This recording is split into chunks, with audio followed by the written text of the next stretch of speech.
Welcome, viewers, to the Inside Interviews podcast, which is an enlightening series of academic discussions where we take a deeper dive on a variety of unique topics. After this episode, be sure to check out the previous ones on our website, YouTube, or your favorite podcast platform. Today, we are pleased to have Dr. Alyssa Gabbay. She's Associate Professor Emerita of Religious Studies at the University of North Carolina at Greensboro. Alyssa Gabbay is Associate Professor, as I already mentioned, and she received her Ph.D. from the University of Chicago's Department of Near Eastern Languages and Civilizations, specializing in classical Persian literature and medieval Islamic history. Her research interests include women and gender in Islam, Shiism, Sufism in the medieval Persianate world, and the Babi and Baha'i faiths. She is the author of Islamic Tolerance, Amir Khusraw and Pluralism, published by Abingdon, Routledge, 2010, and Gender and Succession in Medieval and Early Modern Islam, Bilateral Descent and the Legacy of Fatima, published by Tauris in 2020. As well as several other publications. She's currently working on a critical edition and translation of Amir Khusraw's preface to the Full Moon of Perfection under advanced contract with Murty Classical Library of India, Harvard University Press. Dr. Gabbay is the recipient of a Fulbright Fellowship for study in India and UNCG College Teaching Excellence Award, and the Foundation for Iranian Studies Best Ph.D. Dissertation on a Topic of Iranian Studies Award, among other honors. Well, today we are really glad to have you, and we're going to discuss your first book, or the book about Fatima today. So thank you for joining us. Thank you so much. It's so great to be here. Wonderful. Can you begin by, or let's begin by kind of, I guess, learning a little bit about your academic journey, specifically to Shia studies and the figure of Fatima. I'm always curious to learn about how authors choose their subjects and how they kind of, what was the journey that led to writing, a whole entire monograph on this subject. Yeah, I tell people that I often tell people that I came to Islamic studies through the back door. I came to it through the study of classical Persian literature, which might not seem that connected, but in fact, of course, the study of classical Persian literature is often very much embedded in Islamic studies and the study of Islam. And so I was researching my dissertation in India. This was in the year 2006, and I was in the Maulana Azad Library of Aligarh University. And I came across a poem by the 14th century Indian poet, Amir Khusraw, that just completely blew me away. It's a very short poem, but in this poem, Khusraw basically says that daughters are better than sons and that you should prefer the children born to a daughter to those born to a son. And he gives lots of two justifications for this. He says that, first of all, the prophet's lineage continued through his daughter. So we know that Hassan and Hussein were born of Fatima and Ali. And he also justifies it biologically, which I can get into later on. But this was this is a really sort of stunning statement, I thought, for a medieval poet to make. And I was very interested in it. And it got me interested in the question of bilateral descent, which is descent from women as well as from men. And so tracing one's lineage to your mother as well as to your father. And this is very much connected, as we could discuss with Fatima, because as we know in Shiism, Hassan and Hussein are often attributed to their grandfather's lineage. So this got me, it kind of propelled me into the study of Shiism, but it didn't happen for many, many years because I had to, finish up my dissertation and turn it into a book and get a job and all of that. But eventually I was able to return to it. And I found that it led me deeply into Shi'i studies. Excellent. And as we were discussing just before we started, that she studies is sometimes, kind of seen as a kind of sideshow, so to speak, in Islamic studies. Um, but it would seem that the person of Fatima, I mean, a subject that I've written on, the daughter of the Prophet, you've written on, and there's a couple of other books out there on her as well. She's obviously very important. There's a few monographs now out on her. Hessie has something with Gorgeous Press. Obviously, your book. There's one by Mehdi bin Dalla with Cambridge University Press has come out.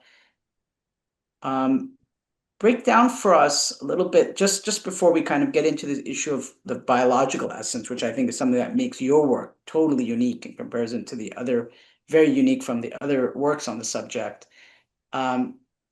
She's obviously very important.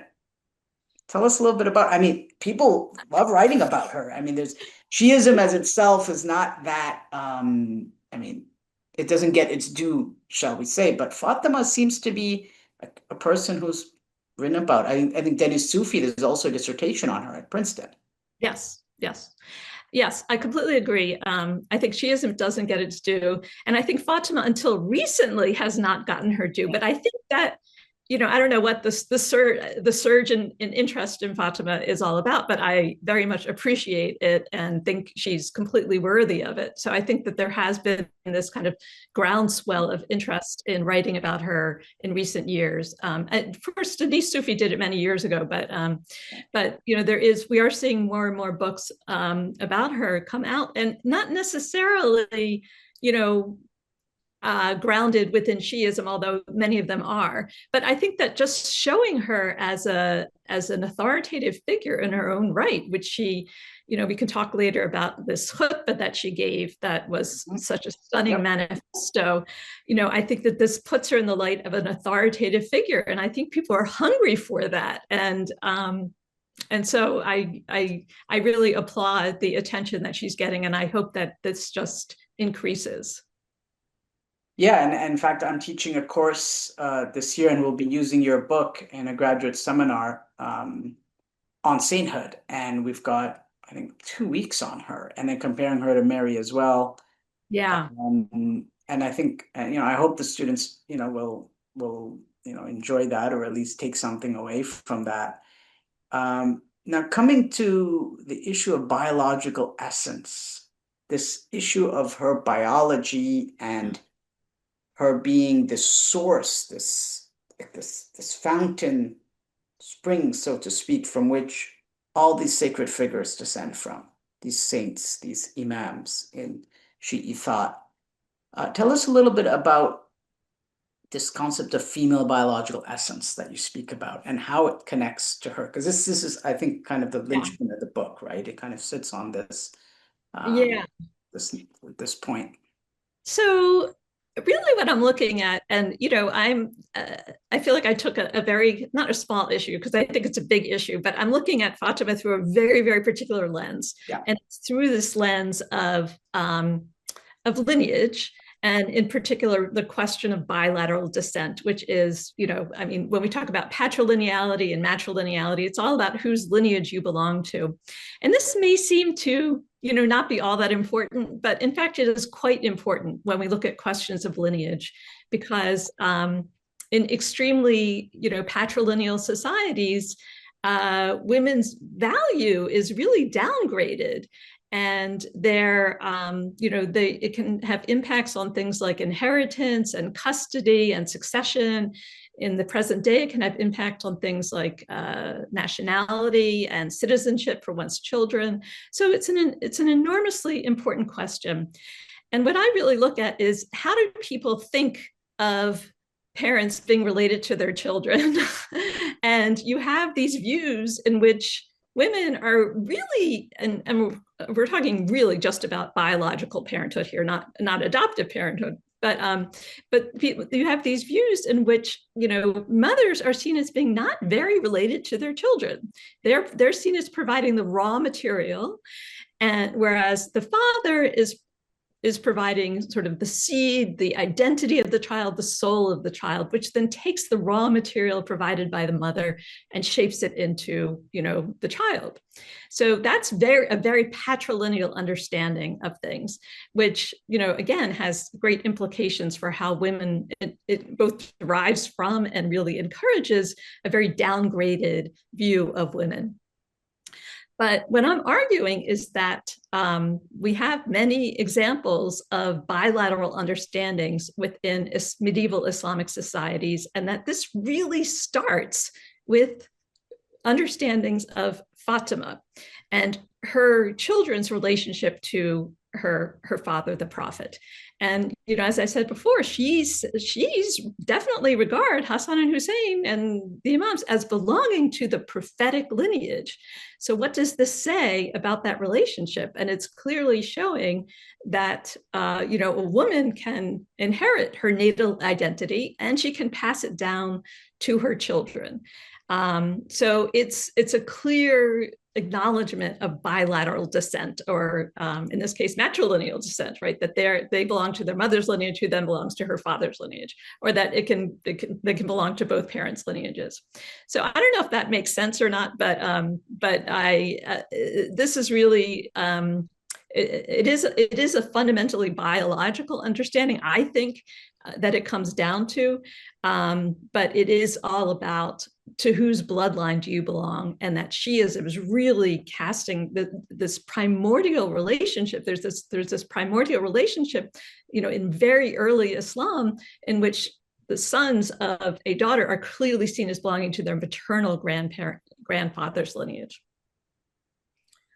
Yeah, and it reminds me of some of the literature that we see around Karbala when Hussein ibn Ali is introducing himself to the Umayyads, to the opposing army. He calls himself the son of Fatima. Yeah. It's very important, and this is preserved in Sunni and Shiite texts. Yes. Why didn't he say, I am the son of Ali? Not to say that Ali is not important, obviously, but why did he say it? That I'm the son of the daughter of the messenger of God, or am I not the son of Fatima? He turns to them to ask that. Right. So he's Alastu ibn Fatima? Yes. Am I not her? Right. I mean, now this, in such a pivotal historical event, which be enshrined in people's memories, for so long, he introduces himself, at least partly, as the son of a woman. Yes. Yes. And so I think that that's making that point extremely clearly, and showing that he belongs to this prophetic lineage. And we have many. I mean, if we look at interpretations of al-Kawthar, for example, the surah, this was apparently the surah was apparently about the fact that the prophet had no surviving sons, and so people said that his lineage was cut off as a result of that. That's what he was being accused of. And the surah is meant to defend the prophet against those accusations, to say, no, you have been granted abundance, and this abundance, the Shi'is often interpret this to mean Fatima and her descendants. So we have these many examples of interpretations of the Quran. We have hadith that talk about the Muhammadan light being passed from the prophet to Fatima and then to Hussein. Hadith that talk about Hassan and Hussein as being the prophet's sons. So there's this emphasis there that, I have bilateral descent on the brain, so I see this everywhere, but these things do exist, right? When you look for them, they do exist, and they do have ramifications, I think, even beyond, Fatima and the prophet and their children. This is what is so interesting to me, is the implications that it can have for others as well. Were there pre-Islamic cursors to this? Yeah, I mean, there were, particularly when we talk biologically, there were, of course, people like Aristotle who said that women contribute very little to the making of a child, right? And this would be a very monogenetic view of generation, Yes. in which the father, basically women are defective, all they're supplying is the raw material, and then the man is supplying the seed and the identity and so forth, as I talked about earlier. But there are other Greek thinkers, such as Galen and Hippocrates, who vouched more for a duogenetic view. And so they thought that men and women had relatively equal contributions to the making of a child. And then there were Muslim thinkers who followed both of them, basically followed both Aristotle's thinking, like Ibn Sina and Ibn Rushd, and then I think Ibn Qayyim, the student of Ibn Taymiyyah, was following more the ideas of Hippocrates and Galen. And then, of course, you also have instances of acknowledgement of female descent in other ways as well. But biologically, those are some strong precedents within Greek thinking.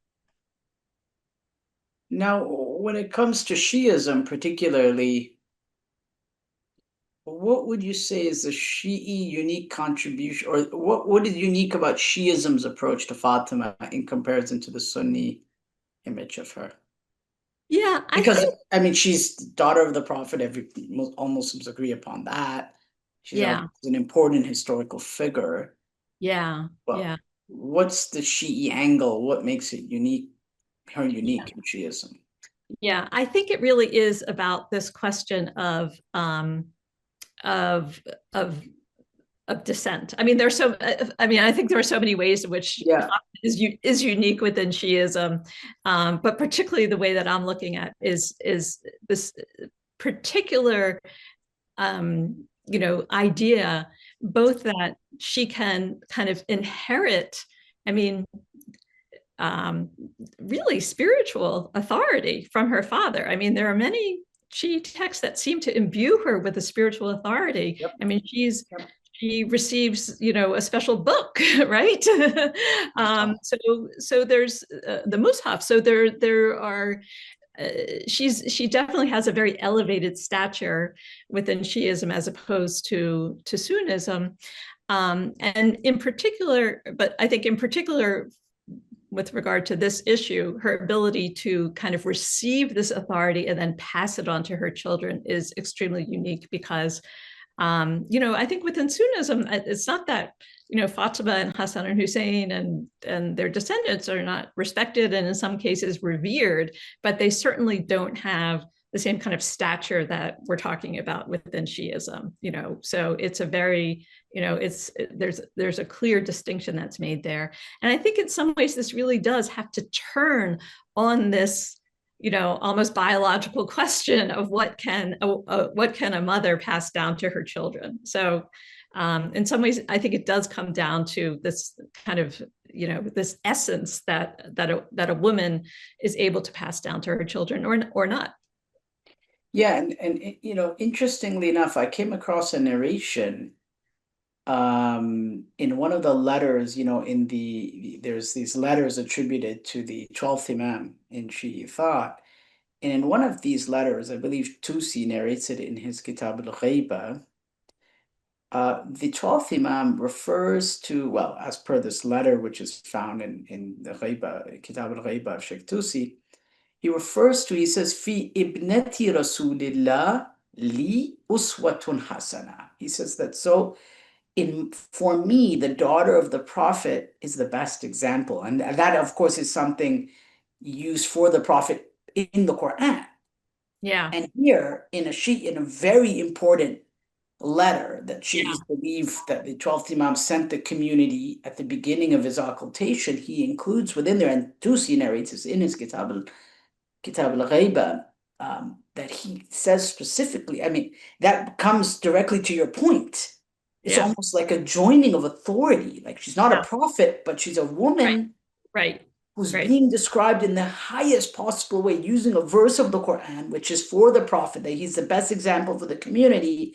And here you have one of the Imams saying that she is for me, uswatun hasana. Yeah. Yeah, it's really very striking. She really is such an exemplary figure. And, you know, it's very interesting how she's obviously not an imam, right? Yeah. But in many ways, the ways in which she's portrayed in Shia texts is almost imam like and almost prophet like. I mean, it's almost like like I said, she receives a book. She's seen as infallible, and there's an Iranian website put out by the government in which she, they basically say, well, she's not an imam, but she's pretty high up there and almost placing her in a stature above the imam. So there's a lot of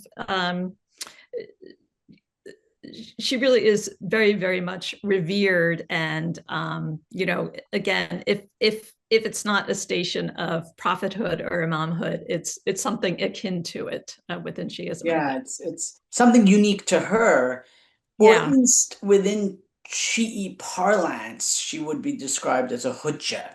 Yeah. Proof, right? Yeah. Yeah. As a proof of God, right? Within Shi'i theological, parlance, right? I mean, they would probably use hujjah, certainly, right? Yeah, and the Fatimid Empire, she was definitely seen as a hujjah. Yes. Of course, yeah, and that's something that the Ismailis and the Twelvers would come together on, right? On the person of Fatima. Yeah, I haven't investigated that so much with the. I haven't heard about that so much with the Twelvers, but definitely with the Ismailis, she's definitely regarded as a hujjah. Yes. Yeah, the Twelvers equally, she would be among the hujjatullah, as they say, the proofs of God. On page 38, I want to open the book. I always like to look at the actual book itself. You cite such an interesting conversation between Musa al-Kazim, the seventh of the 12 imams, and the Abbasid Caliph Harun al-Rashid, about lineage, where I can read it out to you if you'd like. Sure. The Caliph asked the Imam, "Why did you permit people to trace your ancestry back to God's messenger and call you sons of God's apostle while you are descendants of Ali?" Question. Men are traced to their fathers. Fatima was not but a vessel and her father. The Prophet, your maternal grandfather. Exclamation mark. The Imam then cited Quran 6:84-5, declaring, "Therefore Jesus is considered among Abraham's offspring through Mary. Likewise, we are the offspring of the Prophet through our mother Fatima." An assertion that the Caliph apparently found compelling. What was going on here? What does it tell us about?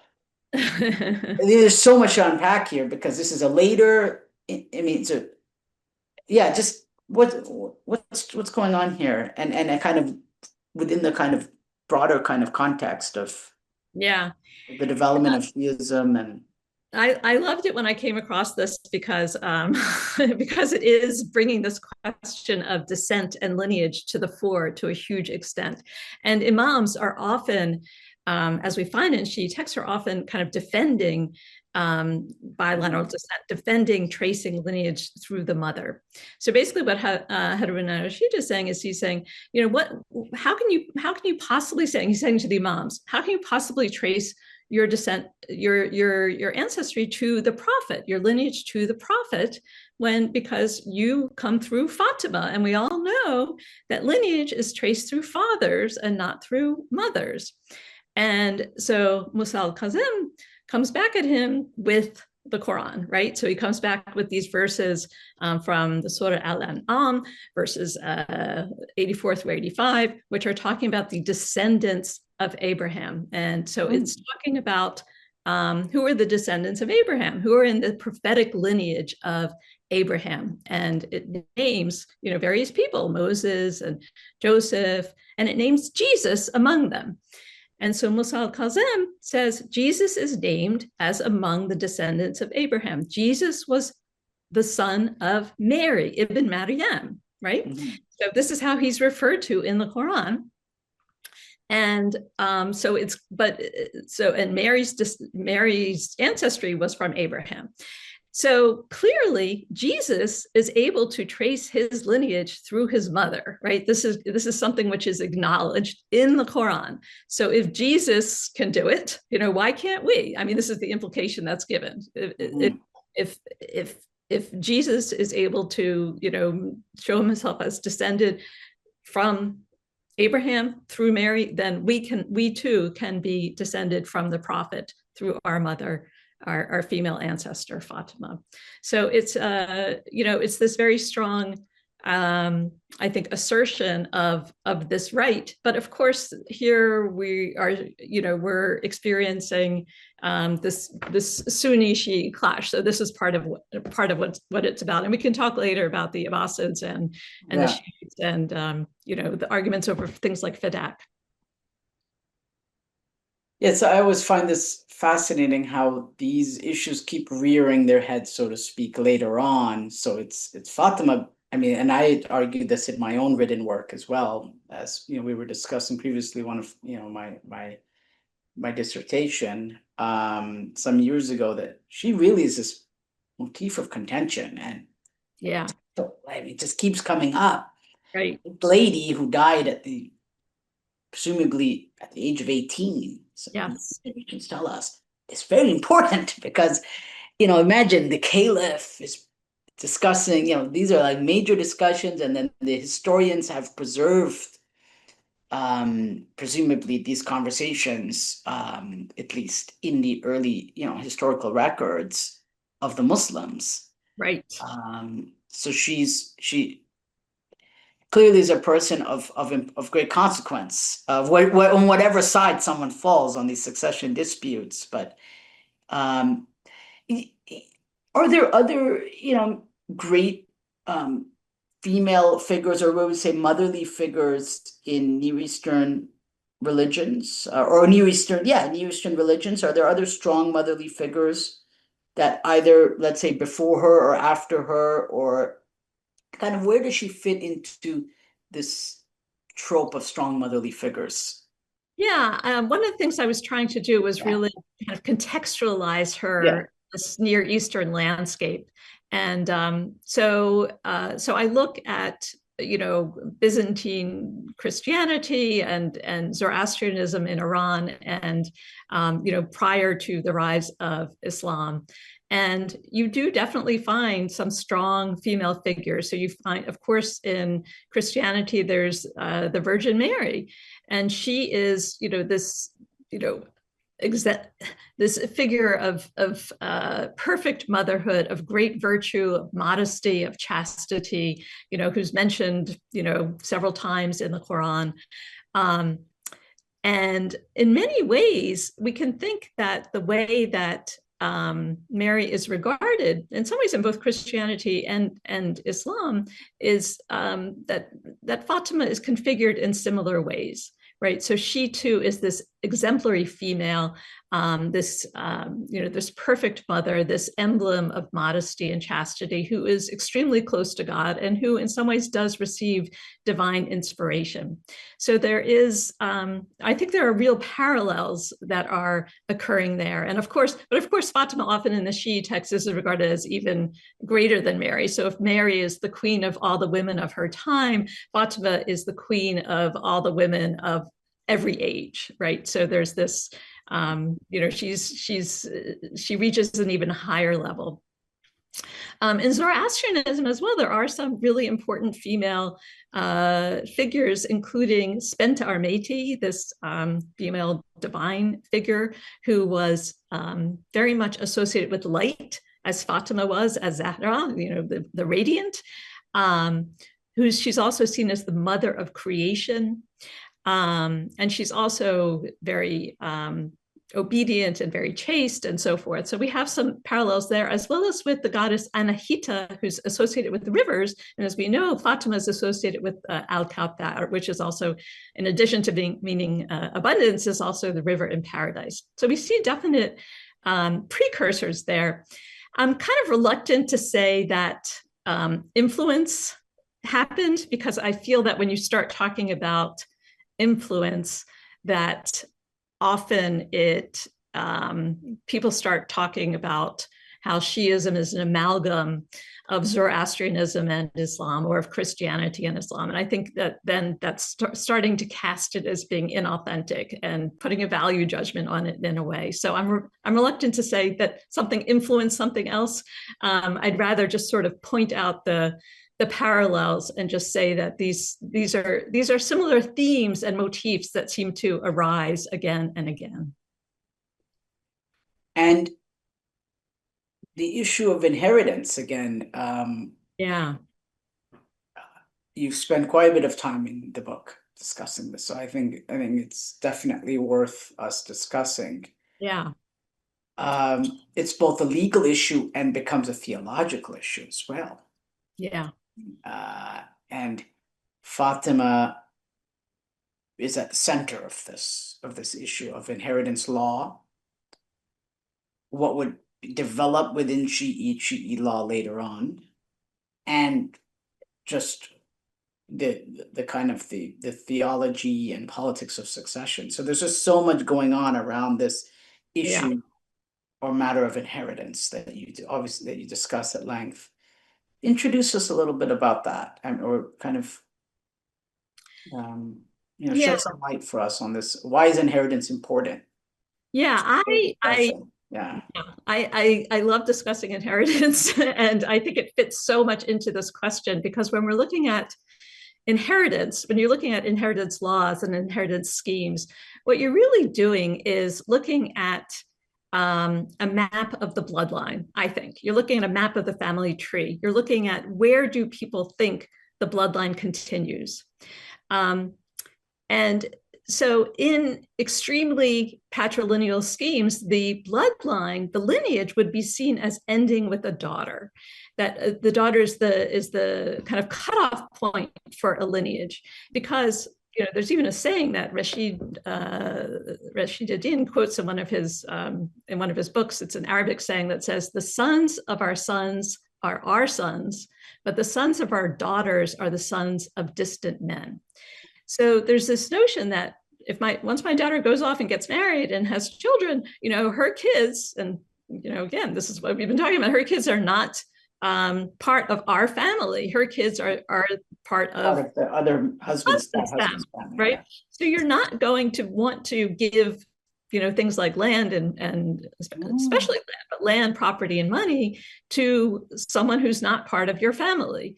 And so in very, very patrilineal schemes, we do see a reluctance around that, a reluctance to grant daughters too much inheritance and their children too much inheritance. Now, of course, the Quran, does definitely grant daughters inheritance, but we find that within Sunni inheritance laws versus Shia are much more favorable towards daughters and toward their offspring. And whereas Sunni, often, once Quranic shares have been distributed, the ignatic heirs of, say, the father would be much more likely to get whatever is left. So the cousins and the uncles and so forth, and brothers. Whereas within Shia inheritance laws, the daughter and her children would be much more likely to inherit something that is left over. So, and this can be traced directly to Fatima. So legal scholars, when they're discussing inheritance laws, they often point back. They cite the instance of Fatima, and particularly Fadak, explicitly, and we can talk about Fadak too if you'd like. But so this is very much an acknowledgement of bilateral descent that's going on that finds its way into inheritance laws. Well, now that you raised the issue of Fadak, I think we should go there. Let's go there. And it is, it just keeps coming up throughout Islamic history. It just is an issue that did not go away. Yeah. It's obviously, again, very important, and symbolizes something. Well, I'll leave that to you. You tell us what it symbolizes. So just for anyone who's unfamiliar with this, was an oasis town about 2 to 3 days journey from Medina, and it was conquered by the Muslims. And half of it and half of its proceeds were allotted to the prophet. So the prophet owned half of it and owned half of its proceeds, which were things like dates and handicrafts. So things that were valuable. And after the prophet passed away, several people lay claim to it. So Abbas, who was the prophet's paternal uncle, lay claim to it. So that would have been a very patrilineal kind of thing. Fatima laid claim to it. She said, according to one version of, she said that the prophet gifted it to her before he died. According to another version, she claimed it according to the Quranic inheritance laws. And Abu Bakr also claimed it. So Abu Bakr, not for himself, but he said, he quoted a hadith of the prophet saying that that prophets do not have heirs, that what they leave behind goes to charity. So he claimed it for the caliphate and to go to charity. And there was a very big dispute about it. And Fatima is said to have given a khutbah, a very famous sermon of Fatima, in which she, lay claim to Fadak and said that this is, this is mine, and she's giving all kinds of reasons for it. But at the same time, she's really, really kind of going after the ruling party and telling people what, the wrong direction that it's going in. So it's a very, very striking sermon to read. And I think that, and just to kind of continue with the story, the disputes did not end after the death of Fatima. So basically, after she gave this talk, according to some versions, Abu Bakr did relent and restore it to her and to her family. According to other versions, he didn't, and that she remained angry with him until she died. And then after she died, there continued to be disputes over it. So the Abbasids, the descendants of Abbas, continue to claim it, and the Alids continue to claim it as well. And it seemed to have shifted back and forth many times. And there's many elegies and poems and other things that have been written about it. So I think there are several reasons why it's remained so important. I think one reason is that, maybe that is very meaningful for us today, is that it's a daughter claiming her inheritance, a daughter claiming that she is part of her natal family and that she deserves to inherit. And, she's very, very clear about that in the sermon. Mohammad Bagher Assad, the Iraqi Ayatollah, talked about this, and he said, he really emphasized a different reason, which is, he says, Fadak is not just a piece of land. It represents so much more. It symbolizes the caliphate. It symbolizes the imamate. It symbolizes spiritual and temporal authority and where that authority is going. And so he's saying it's not just confined to this, this little piece of land. It's really about, we can really think about it as the entire Sunni Shi'i struggle, right? Wow. And yeah, so he's assigning it a much, much greater symbolic meaning. And I think that is probably why it's captured people's imaginations for so long, is that it's the denial of it to Fatima and to her family is akin to the denial of this kind of both spiritual and temporal authority, which they felt was their, and Shi'is felt was their due. I think another reason, just to continue with this, why it's become so important is that, she did give this extraordinary sermon, very extremely eloquent sermon. And today, this sermon, I think, is really being looked at by scholars as a it's an expression of a woman's religious authority, a woman coming out in the public sphere and speaking to people and speaking again with a very clear voice and with great authority about what is right and what is wrong. And so I think that it's really if people are looking for agency and activism and authority in women, this is a very, very clear example of that. And that's why, particularly today, it's getting lots of attention.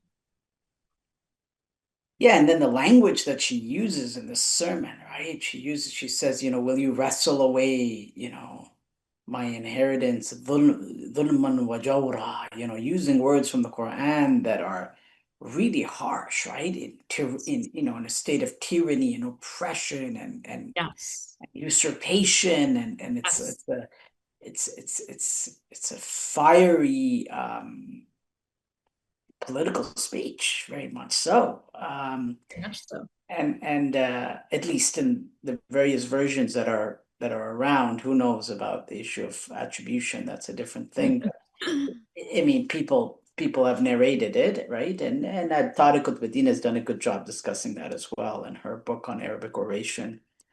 Yeah.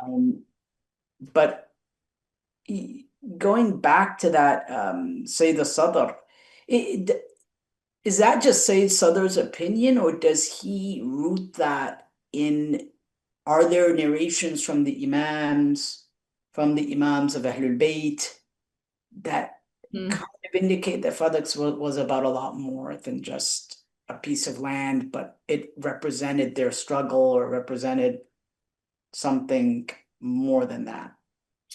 I'm not aware of any. There may be, but I did not come across them in my research. But he's not the only one who tends to look at it this way. Yeah. Although, there are, I think maybe I'm looking more at some Western scholars who are putting it in that light as well, who really look at this issue and they say, the reason why this is so important, I think, including Leo Khattakib, if I'm not mistaken, who say, the reason why this is so important is because it's not just about this struggle over, this little piece of land and can a daughter inherit and so forth, but it really is, it's symbolic of so much more. So he's not the only one to kind of make that analogy or make that suggestion. Okay. Kind of where Sunnism and Shiism in a way part ways. And it's very hard to find reconciliation. Yes. On this point, it's just really hard. It's almost like putting a square into a circle at this point. It's just because there's, it's and it's and now I kind of want to move on to the spiritual authority of Fatima again. How is she cast? On one hand, she has the spiritual authority. On the other hand, there are emotions. Yeah. She's described as manifesting certain kinds of emotions. Can you kind of tell us how that comes together? Her emotions on one hand, spiritual authority on the other. How does the tradition kind of cast her in that way, at least as you've presented it? Yeah, it's a very good question. I think Fatima is seen as someone who was very sorrowful, particularly after her father's death, who wept a great deal, and so there's many hadith and accounts of her of her weeping. So she is seen as an emotional person, and sometimes in Sunni texts, this is sort of an excuse. I mean, she's definitely treated with respect, but this is sort of an excuse for seeing her as an emotional and somewhat incompetent person, right? That she's for seeing her as not someone who is able to really voice legitimate ideas around Abu Bakr, about Fadak, for example. But in Shia texts, that she generally does not appear in that light, and this again, I want to go back to Muhammad Baqir Sadr and his evocation of Fatima, and I'm really indebted to the scholar Rachel Feder for this because he says that her weeping is not a sign of weakness. Her weeping and her sorrow is something that brings on moral clarity and that leads her to decisive action. And so the sorrow is not separated from being, having religious authority in his view, right? And having leadership qualities in his view. So there's a real sort of, the weeping is cast in a very different light.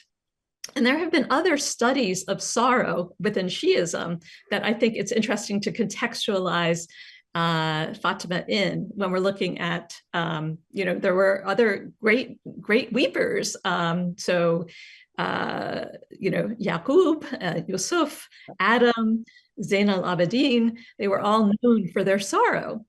And for them, being sorrowful is not divorced from being a logical thinker, someone who is able to lead, from being a prophet in some cases. So there's a sense in which those two things can be integrated. And I think it's interesting to look at Fatima within that light as well, where her sorrow, in these cases, sorrow is a sign of one's closeness to God and one's ability to see the injustices in the world and to work against oppression and so forth. And of course, the believers themselves are encouraged to weep for the Ahl al-Bayt, and their weeping is even seen as a way for them to gain entry to paradise and to bring down God's wrath upon their oppressors. So weeping is not this, sign of emotional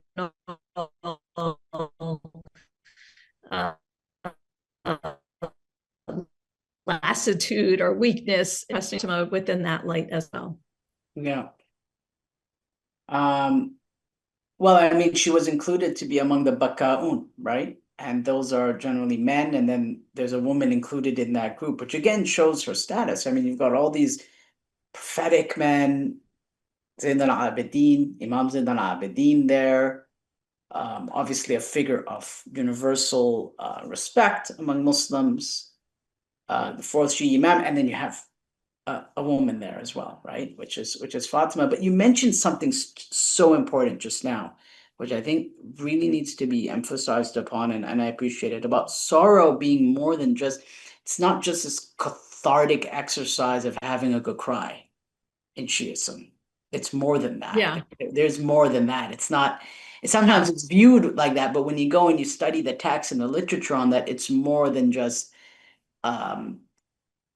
just a moment of catharsis. It represents something a lot more. It represents something a lot greater, like you mentioned about standing up against injustice and so on and so forth. Would you then say, in some sense, sorrow is an expression of sorrow is linked with some sense of transformation or action or a way of being in the world, at least when looking at the figure of Fatima and how the tradition receives this concept of sorrow, particularly within Shiism, which is so pronounced, right? Or is it just sorrow as sorrow is? And someone cries and goes to heaven, and that's it. The gates of heaven open, you cry, that's it. Kind of thing. Well, that sounds kind of nice, actually. But yeah, I do think it is. I think it is transformative. It'd be great if you could just cry and then go straight to heaven. Yeah, be done with it all. Yeah. But I think it is meant to be transformative, and I think that in her case, at least as viewed by people like Sadr, that it is transformative. It is it is galvanizing for her. It's not just about feeling sad about something. It's that you feel sad, and then that makes you go and do something, right? And it gives you this kind of moral clarity. And it leads to action. So I think it is definitely meant to be transformative, as well as cathartic, right? It can be cathartic too. Oh, yeah. But I really appreciate that point. I think the analysis is really good. Let's go to today's world now. Contemporary Muslim women. How does Fatima inspire them? You did write a little bit on this in your epilogue, and I think it was great. think it's because you kind of connect the present Yeah. to the medieval, right, to the past, and I appreciated that because it's not. I don't think this is just a monograph on some random historical topic because I think you bring the kind of relevance forward, right, the kind of contemporary relevance. So I think Yeah. people would love to hear about that as well because it is there in the book. So yeah. Thank you. Yeah. So what I look at in my epilogue, and I appreciate your kind words about it, was really one of the hardest parts for me to write because I'm so much more comfortable in the medieval era than I Yeah, am is the I am present. too. I mean, we're I'm sorry. historians of intellectual history, right? Yeah. Yes, yes. Um, but I really am looking in the epilogue at contemporary majority Muslim societies and at patrilinealism in them, and sometimes at attempts to at reform to make them more bilateral. And so I look at attempts in places like Indonesia and Morocco and Tunisia, attempts to reform inheritance laws and custody laws, and in some cases, nationality laws. And I believe this is going on in Iran as well. And so there's this kind of acknowledgement that bilateral descent can exist, and that it can be acknowledged, and that these laws can be reformed to demonstrate that. I do think too, these very rarely actually refer to Fatima, right? There's not this, this necessarily through line that's happening to Fatima, but we do find among many women that they do find that they do kind of call upon Fatima as inspiration. So Bint al-Huda in Iraq, this 20th century figure who was a political activist, really saw Fatima. She took her inspiration from Fatima. She said, if Fatima could act in the public sphere, then I can too. And so she opened up primary schools for girls, and she called them Zahra, after Fatima. There's also two scholars in Iran right now who I respect very much, Masumeh Ebtibkar and Munir Gorgi, who both also are writing a great deal about Shiism and about Fatima. And they too felt that if Fatima can claim some degree of religious authority, that they had the ability to do it too.